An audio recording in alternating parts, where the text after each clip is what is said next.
ഇത് നമുക്ക് ഒരു അടിപൊളി മക്രോണി ഉണ്ടാക്കിയാലോ. അതിന് വേണ്ടി ഞാനിവിടെ വെള്ളം വെച്ചിട്ടുണ്ട്. ഇതിലേക്ക് ഉപ്പും ഓയിലും ഒഴിച്ചിട്ടാണ് ഞാൻ ഇത് വേവിച്ചെടുക്കുന്നത്. ഓയിൽ ഒഴിക്കുന്നത് എന്താണെന്ന് വെച്ചിട്ടുണ്ടെങ്കിൽ ഇത് ഒട്ടിപ്പിടിക്കാതിരിക്കാനാണ് കേട്ടോ. പിന്നെ അത്യാവശ്യം വെള്ളം വെച്ചിട്ട് വേണം ഇത് വേവിച്ചെടുക്കാനായിട്ട്. കുറച്ച് വെള്ളത്തിലാണെങ്കിൽ ഈ മക്രോണി പെട്ടെന്ന് ഒട്ടിപ്പിടിക്കും. ഇത് വെന്ത് കഴിയുമ്പോൾ ഇത് ഊറ്റിയെടുക്കണം. ഊറ്റണ നേരത്ത് നമ്മൾ അരിപ്പയിലെങ്ങാനും ഒഴിച്ചിട്ട് ഇതിന് മുകളിൽ ഒരു അല്പം നല്ല തണുത്ത വെള്ളം ഒഴിച്ചിട്ട് ഒന്ന് കഴുകിയെടുക്കണം കേട്ടോ. ഈ മക്രോണി ഒന്ന് ആവുന്ന നേരം കൊണ്ട് നമുക്ക് മസാല റെഡിയാക്കാം. ഞാനിവിടെ ഒരു 1/2 കിലോ ചിക്കൻ എടുത്തിട്ടുണ്ട്. ഇതിലേക്ക് 1 സ്പൂൺ മുളക് പൊടിയും 1/2 സ്പൂൺ മഞ്ഞൾപ്പൊടി ഇട്ടിട്ട് നല്ലതുപോലെ മിക്സ് ചെയ്തിട്ട് ഒരു അരമണിക്കൂർ ഒന്ന് റെസ്റ്റ് ചെയ്യാൻ വെക്കണം. അതിന് ശേഷം ഇവിടെ ഒരു പാൻ എടുത്തിട്ടുണ്ട്. ഈ പാനിലേക്ക് ഈ ചിക്കൻ ഒന്ന് ഇട്ട് കൊടുത്തിട്ട് ഒന്ന് ഫ്രൈ ചെയ്തെടുക്കുക. ഫ്രൈ ചെയ്യുമ്പോൾ നല്ലപോലെ ഹാർഡാവരുത്, സോഫ്റ്റായിട്ട് വേണം ചിക്കൻ കിട്ടാനായിട്ട്. അതുകൊണ്ട് ഇത് മൂടി വെച്ചിട്ട് വേണം ഒന്ന് വേവിച്ചെടുക്കാനായിട്ട് കേട്ടോ.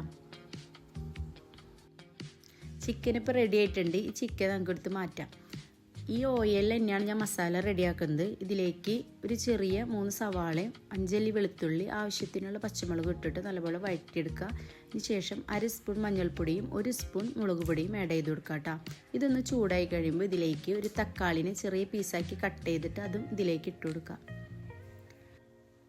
ഇനി ഇതിലേക്ക് 2 ക്യാരറ്റ് ചെറിയ പീസാക്കി കട്ട് ചെയ്ത് വെച്ചത് ഇതിലേക്ക് ചേർത്ത് കൊടുക്കാം. ക്യാരറ്റ് ഇഷ്ടമുണ്ടെങ്കിൽ കുറച്ചും കൂടി നിങ്ങൾക്ക് ആഡ് ചെയ്യാം കേട്ടോ. പിന്നെ ഇതിലേക്ക് ഒരു ക്യാപ്സിക്കത്തിൻ്റെ പകുതി ഇതുപോലെ ചെറിയ പീസാക്കി കട്ട് ചെയ്തതും ഞാൻ ഇതിലേക്ക് ഇട്ട് കൊടുക്കുന്നുണ്ട്. പിന്നെ നേരത്തെ റെഡിയാക്കി വെച്ച ചിക്കൻ ഉണ്ടല്ലോ, അതും ഇതിലേക്ക് ഇട്ട് കൊടുക്കാം.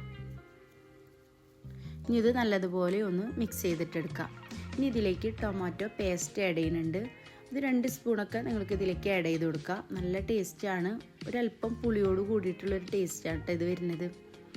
ഇനി ഇത് നല്ലതുപോലെ ഒന്ന് മിക്സ് ചെയ്തിട്ടെടുക്കാം. 5 മിനിറ്റ് ഇത് മൂടി വെച്ച് വേവിച്ചെടുക്കാം കേട്ടോ. മസാല റെഡി ആയിട്ടുണ്ട്. ഇനി വേവിച്ച് വെച്ച മക്രോണി ഇതിലേക്ക് ഇട്ടിട്ട് നല്ലതുപോലെ ഒന്ന് മിക്സ് ചെയ്ത് കൊടുക്കാം. ഉപ്പ് നോക്കിയിട്ട് വേണം ആഡ് ചെയ്യാനായിട്ട്. ഞാൻ ഇതിലേക്ക് ഒരല്പം ഉപ്പും കൂടി ഇട്ട് കൊടുക്കുന്നുണ്ട്.